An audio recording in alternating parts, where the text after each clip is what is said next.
आजही तो दिवस आठवला की तिच्या मस्तकाची शीर हलते आणि घरातल्या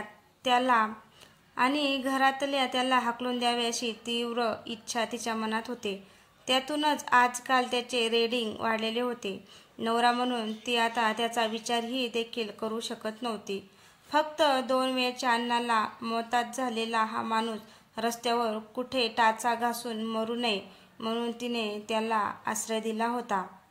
तिने डोळे मिटले आणि डोळ्यासमोर मागील 20 वर्षाचा चित्रपट उभा राहिला. ज्या काळात लोकांना कॉम्प्युटरमधला सी देखील माहीत नव्हता, त्या काळात तो कॉम्प्युटर इंजिनियर झाला आणि त्याने स्वतःची सरकारमान्य संस्था उघडली. खरं तर टाईपरायटर बनवण्याचा तो काळ नुकताच कोठे कॉम्प्युटर उदयाला येऊ लागला होता. काळाची पावले ओळखण्यात तो हुशार होता. इथून पुढचा काळ फक्त कॉम्प्युटरचा असेल हे त्याने ओळखले आणि स्वतःची सरकारमान्य कॉम्प्युटर इन्स्टिट्यूट सुरू केली. छोटे छोटे 3 महिन्याचे 6 महिन्याचे सरकारमान्य कोर्स त्याने आपल्या इन्स्टिट्यूटमध्ये सुरू केले. त्याच्या नावाचा बऱ्यापैकी बोलबाला होता. 10वी झाल्यानंतर कुठेतरी छोटासा कॉम्प्युटरचा कोर्स केला तरी नोकरी मिळत होती. त्याचे नाव ऐकूनच ती त्या इन्स्टिट्यूटमध्ये प्रवेश घेण्यासाठी गेली होती. त्या दिवशी नेमकी त्याची रिसेप्शनिस्ट आलेली नव्हती, त्यामुळे काउंटरवर तोच बसलेला होता. एक्स्क्यूज मी सर, मला इथे ॲडमिशन मिळेल का? अहो, त्यासाठीच तर मी बसलोय ना, तो मिश्किलपणे म्हणाला. त्यावर ती एकदम लाजली. अरे वा, सुंदर मुलींना लाजता पण येते वाटतं. अहो, काहीतरी काय? मी अजूनच लाजली. आता लाजतच बसणार का ॲडमिशन पण घेणार? त्याने विचारले. त्याने स्वतःहून तिला 1000 रुपयांचे कनेक्शन दिले. तिने तर नुकतेच वयाचे 16 ओलांडले होते. तारुण्याच्या उंबरठ्यावर नुकतेच पाऊल टाकलेले होते. तरळ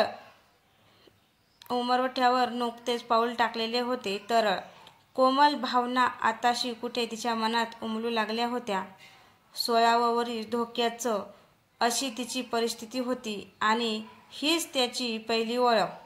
तिच्या मनात एक ठसा उमटून गेली. तिलाही तो प्रथम दर्शनी आवडलेला होता. उंचपुरा, धिप्पाड, काळा-सावळा तरुण तिच्या हृदयात घर करून गेला होता. तिचं वयच होतं प्रेमात पडायचं. हळूहळू दोघेजण एकमेकांकडे चांगलेच आकृष्ट झाले होते. हिंडू फिरू लागले, नाटक सिनेमाला जाऊ लागले, हॉटेलिंग करू लागले. ती आता मालकीणीच्या तोऱ्यात इन्स्टिट्यूटमध्ये वावरू लागली आणि याचा प्रकरण घरच्यांच्या कानावर गेलं. दोघांच्या घरून देखील परवानगी मिळणे शक्य नव्हतं. जाती धर्माचा मोठा अडसर होता. ती हिंदू होती आणि तो ख्रिश्चन होता. त्याचं नाव पीटर अल्मेडा तर तिचं नाव नंदिनी हसबनीस. घरची जेमतेम परिस्थिती चांगली असल्याने तिला 10वीच्या शिक्षणानंतर कॉम्प्युटर कोर्सला घातले. घरात मोठी असल्याने एखाद्या वर्षाचा कॉम्प्युटर कोर्स केला की हिला नोकरी लागेल व घरच्यांना मदत होईल या हिशोबाने तिला पाठवली होती. पण ती शिक्षण सोडून नको ते उद्योगधंदे करत होती. घरच्यांच्या हे लक्षात आल्यावर त्यांनी तिला ट्रेनिंगमधून काढून घरात बसवलं. पण ते म्हणतात ना, क्रिया कशी प्रतिक्रिया, त्याप्रमाणे जेवढा घरातून विरोध झाला तेवढं यांनी जास्तच बंडखोरी केली व पळून जाऊन लग्न केले.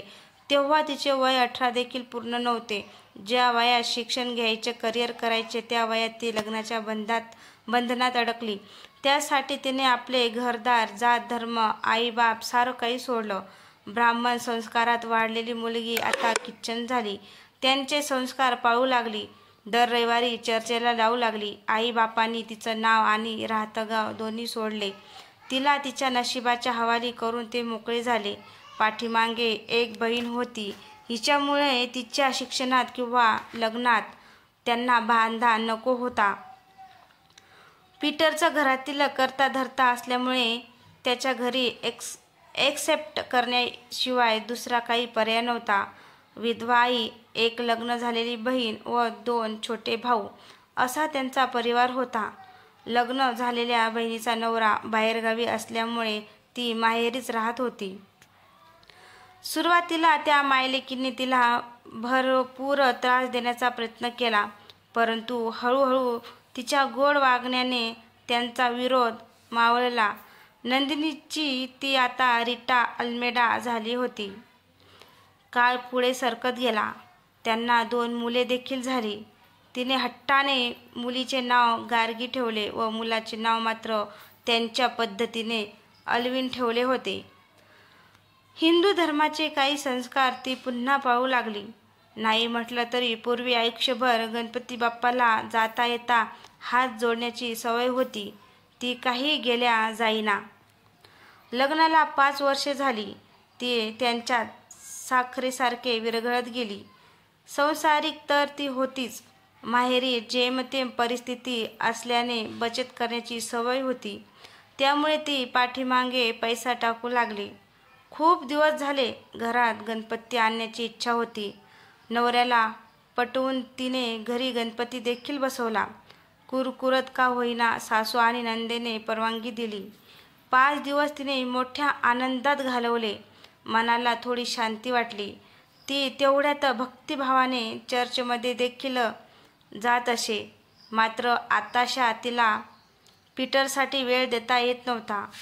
ती आपली घरकाम आणि मुलांचे संगोपन यातच तिचा वेळ जात होता. पीटर देखील थोडे अंतर राखूनच राहू लागला. सतत तक्रारीचा व नाराजीचा सूर लावू लागला. दोन्ही मुलांच्या संगोपनात आणि घरकामात ती थकून जात असे.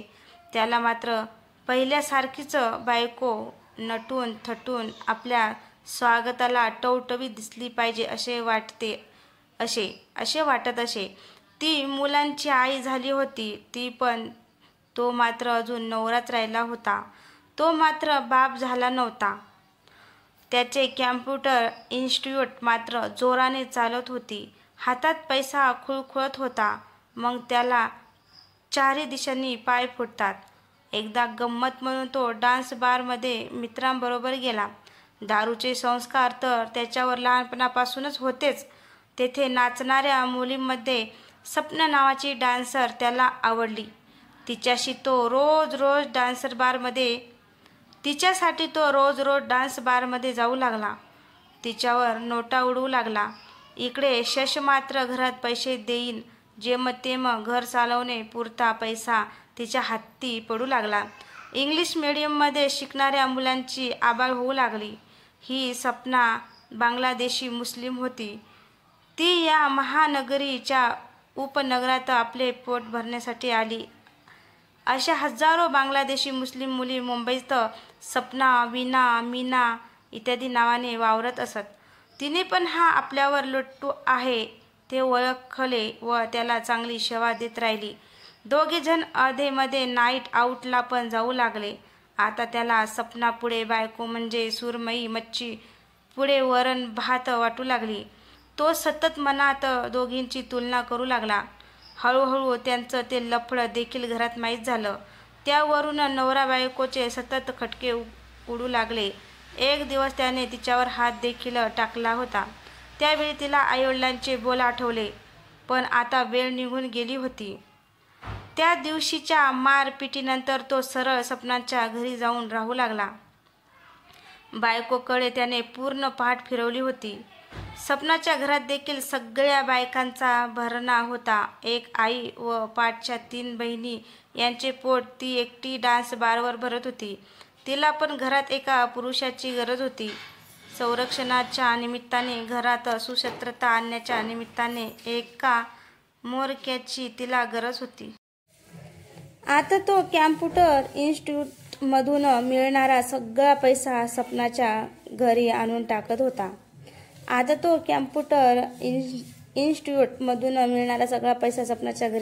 होता. इकडे मुलगा घरी देखील येत नाही व पैसा देखील देत नाही. या कारणाने तिचा भरपूर उद्धार होत होता व घरात गणपती बसवला म्हणून असे झाले, म्हणून तुला नवरा सोडून गेला असे देखील त्याने तिला सांगितले. शेवटी एक दिवस तिला घराच्या बाहेर काढले. नंदेला बाहेर गावावरून नवऱ्याचा पैसा येत होता. आजपर्यंत तिने स्वतःचा एक पैसा देखील या घरात खर्च केला नव्हता. आता मात्र मायलेकीची त्या पैशात चांगले भागत होते.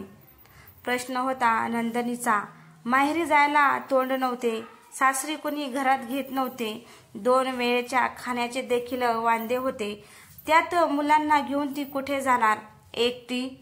एकटी असती तर जीव तरी दिला असता, पण आता या 2 मुलांच्या प्रेमाच्या बेड्या तिला मागे खेचत होत्या. अचानक तिला आपण साठवलेल्या पैशाची आठवण झाली. लहानपणी आई बापांनी लावलेली बचतीची सवय आज कामाला आली होती. बँकेत जाऊन तिने बघितले तर जवळजवळ 2.5 लाख रुपये रक्कम तिच्या नावाने होती. तिला तर एकदम खुलजा शिमशिम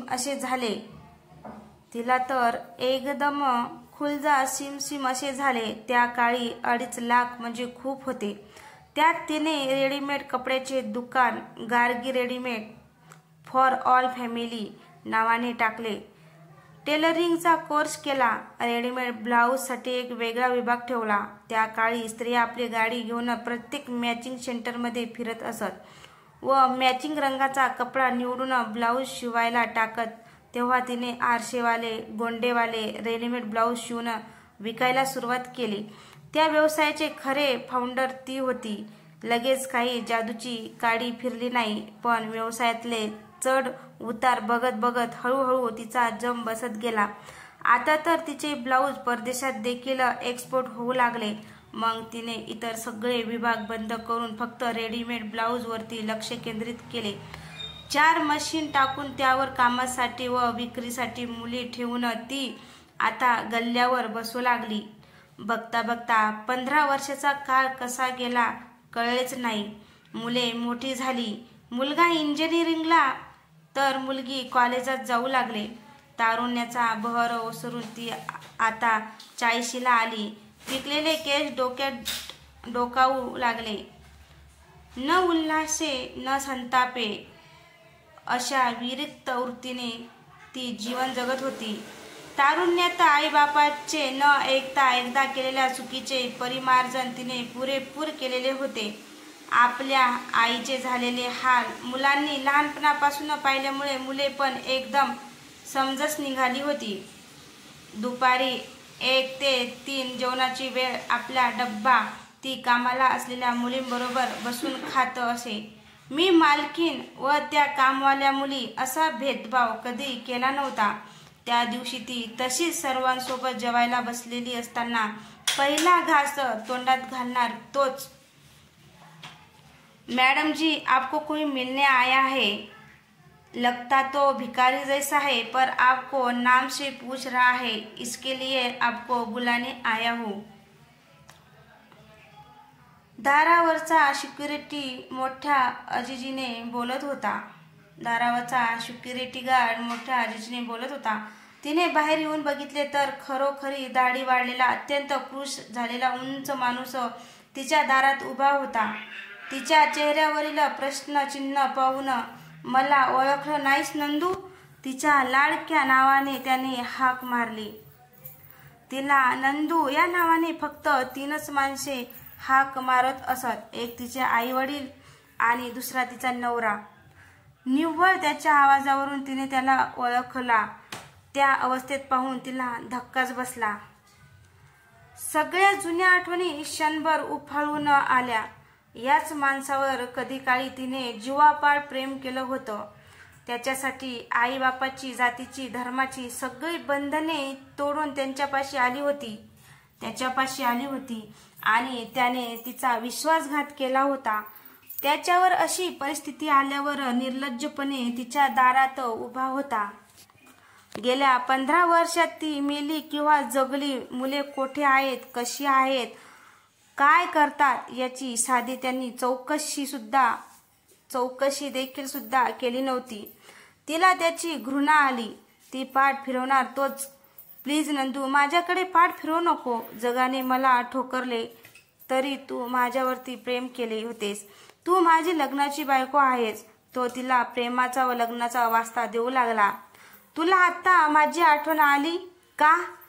असे म्हणून ती पाठ फिरून चालू लागली तर हा तिच्या पायावरच पडला आणि क्षमा मागू लागला. शेवटी स्त्रीची जात लगेच पाजर फुटतो. शिवाय लोकांना तमाशा नको म्हणून तिने त्याला सिक्युरिटी बरोबर घरी पाठवले. तिथे नावी बोलावून दाढी केस कापून घ्यायला सांगितले. घरातील नोकराकडून आंघोळ घालून घेतली. चांगले कपडे घातले. तेव्हा कुठे तो ओळखू आला. ज्याच्या उंचापुरा धिप्पाड शरीरावर कधी काळी आपण प्रेम केले होते तो हा नव्हता.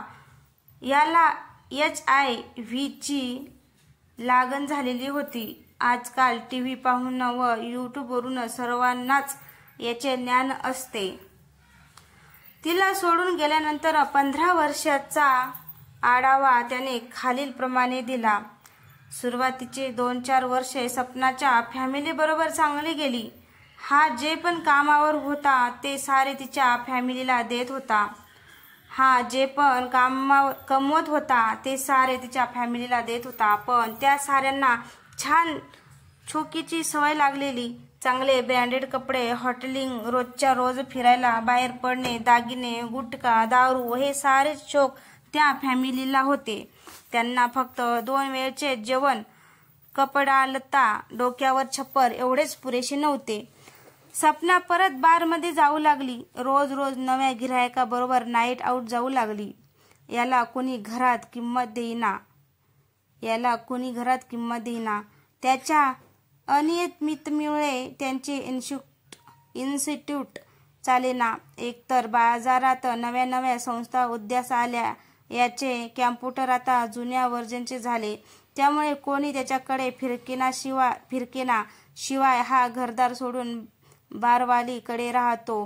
ही गोष्ट काही लपलेली नव्हती. जरी कोणी तोंडावर बोलले नसले तरी धंद्यावर परिणाम झालाच. एकतर याचे पहिले आपल्याच विद्यार्थ्यांशी लव्ह मॅरेज व आता बारवालीचे प्रकरण. त्यामुळे आपल्या मुली कोणी तेथे शिक्षणासाठी पाठविना. शेवटी त्याने जागेसकट संस्था विकली. तो पैसा देखील सपनाच्या फॅमिलीत घातला. सपनाच्या वागण्याने आता त्याला डिप्रेशन आले. तो दिवस रात्र दारूतच बुडून जात होता. अधेमध्ये कुठल्या तरी इन्स्टिट्यूटमध्ये त्याला तासावर लेक्चरचे काम मिळे. ते नाही मिळाले कॅम्प्युटर दुरुस्ती पण करीत असे. त्या बाबतीत तो हुशार होता. स्वतःच्या पोटापुरता पैसा मिळवू लागला. शेवटी 5-6 वर्षांनी त्यांनी त्याला हाकलून दिले. मी काही तुझी लग्नाची बायको नाही. तुला पोसायची माझी जबाबदारी नाही असे त्याला सपनाने सांगितले व बाहेरचा रस्ता दाखवला. त्या काळातला कॅम्प्युटर इंजिनियर बाई व बाटलीच्या नादाने पार रस्त्यावर आला होता. स्टेशनवर हमाली करू लागला. रस्त्यावर बिगाऱ्याची कामे करू लागला. 4 दिवस कमवायचे आणि 4 दिवस मग दारू ढोसून कोणत्या तरी बाईकडे पडायचे. हा त्याचा नित्यक्रम झाला. त्यातच त्याला कधीतरी एड्स लागला. आता त्याला कोणीच विचारीना. कोणी कामावर पण घेईन. तो फिरून फिरून सपनाच्या दारात गेला. ती एका शेख बरोबर दुबईला गेली होती. तिच्या दोन्ही बहिणी डान्स बारमध्ये काम करत होत्या. ज्या पोरींना तो सपनाच्या बहिणी म्हणून फिरायला नेई, त्यांचे लाड करत असे, त्यांना भारी भारी कपडे घेऊन देत असे, त्या आता त्याला ओळख सुद्धा देत नव्हत्या. शेवटी तो रस्त्यावर भीक मागू लागला. सहज दुकानाचे नाव गार्गी बघून त्याने इथे नंदू आहे का म्हणून विचारले आणि अंधारात मारलेला नेम बरोबर लागला. खरोखरी त्यांची नंदू त्याचे पुढे उभी होती. तिने त्याला घरी नेले खरे, पण त्याला स्पष्टपणे सांगितले 2 वेळचे जेवण, डोक्यावर छप्पर आणि वेळेला औषध पाणी याशिवाय तुला काही मिळणार नाही. मी तुझी बायको नाही किंवा ही मुले तुझी नाहीत. तू कोणताही नातेसंबंध दाखवायचा नाही. हॉलशिवाय घरात कुठेही डोकवायचे नाही, मुलांना बाप म्हणून ओळख दाखवायची नाही, या सर्व अटीवर तो तेथे राहण्यास तयार झाला. 2 टाइम व्यवस्थित जेवण, औषध, उपचार, त्यामुळे तो जरा तरतरीत झाला. त्याच्यातील नवरा पुरुष पुन्हा जागा झाला. त्याला आता हे घर व घरातील माणसे त्यांच्यावर हक्क वाटू लागला. एकदा ती नसताना मुलांना त्याने मी तुमचा बाप आहे, हे पण तुमची आई मला नीट वागवत नाही अशी तक्रार देखील केली. त्यावर मुलांनी त्याला साप धुडकावून लावले. आमच्या लहानपणापासून आमची आई आमच्यासाठी आई आणि बाप अशा दोन्ही भूमिका निभावत आहे. आम्हाला वडील नाहीत. संध्याकाळी मुलांनी आईला सांगितले, तू जो माणूस घरात आणून ठेवला आहेस तो फक्त आमचा फिजिकल बाप आहे, बाकी त्याचा आमचा काही संबंध नाही. तू आम्हाला लहानाचे मोठे केले आहेत आणि आता तो आमच्यावर बापाचा अधिकार गाजवतोय. तू याला घरात ठेवू नको. काय करावे तिला मोठा पेच पडला. मुलांना दुखवता येईना व नवऱ्याला हाकलून देता येईना. असेच काही दिवस गेले. आज दुकानाला सुट्टी होती. मुले पण दोघे पिकनिकला गेली होती. ती घरात एक मेड व ती अशा 2 जणी होत्या. ताई, तुम्ही घरात नसताना हा माणूस माझ्या अंगचटीला येतो. एक धक्का दिला तर खाली पडेल, पण मी तुमच्याकडे बघून त्याला मारत नाही. पण जर जास्त झाले तर मी काम सोडून जाईन. ही गोष्ट पण तिने कानाआड केली. आता म्हातारपणी कुठे याला भीक मागायला लावू म्हणून ती गप्प होती. तिचा गप्प बसण्याचा फायदा त्याने घेतला. तिची झोप लागलेली असताना तो हळूच बेडरूममध्ये शिरला व आतून कडी लावली व तिच्या अंगाशी झोंबू लागला. तिला त्याची किळस आली. तिचे डोकेच फिरले. एखाद्या झुरळासारखे तिने त्याला ढकलून दिले. मी तुझा नवरा आहे. तू माझी हक्काची बायको आहेस. माझी इच्छा तू पूर्ण केली पाहिजे असे म्हणून तो तिच्या अंगाशी झोंबू लागला. तिने सरळ बेडरूम मधली कपडे वाळत घालण्याची काडी उचलली व त्याला धोपटायला सुरुवात केली. तो पार निपचित पडल्यावर तिने हातातली काडी फेकली व दुःखाने, मानसिक ताणाने ती मोठ्याने रडू लागली. कशीबशी तिला तिच्या घरातील नोकराणींनी समजावले व त्याला ओढत बाहेर आणले. दूर गोव्याकडे त्याचे एक छोटेसे खेडेगाव होते. तिथे एक नोकर ठेवून तिने त्याची व्यवस्था केली. मला तुमच्यात राहू द्या, मला माझ्या कुटुंबात मरू द्या, मी पुन्हा असे करणार नाही वगैरे वगैरे भावनिक साथ त्यांनी घातली. पण ती चक्क पाठ करून उभी राहिली. कामगारांनी त्याला गाडीत कोंबले व गाडी गोव्याकडे रवाना झाली. 15 वर्षे दाबून ठेवलेल्या साऱ्या भावना तिच्या डोळ्यातून वाहत होत्या. पुन्हा एकदा तिच्या आयुष्यात येऊन तो वादळ निर्माण करून गेला होता. तर मित्रांनो, तुम्हाला ही कथा कशी वाटली? कथा आवडल्यास लाईक, कमेंट, शेअर करायला विसरू नका. तसेच चॅनलवर कोणी नवीन असेल तर चॅनलला सबस्क्राईब करा, जेणेकरून माझी येणारी प्रत्येक स्टोरी तुमच्यापर्यंत पोहोचू शकेल. धन्यवाद.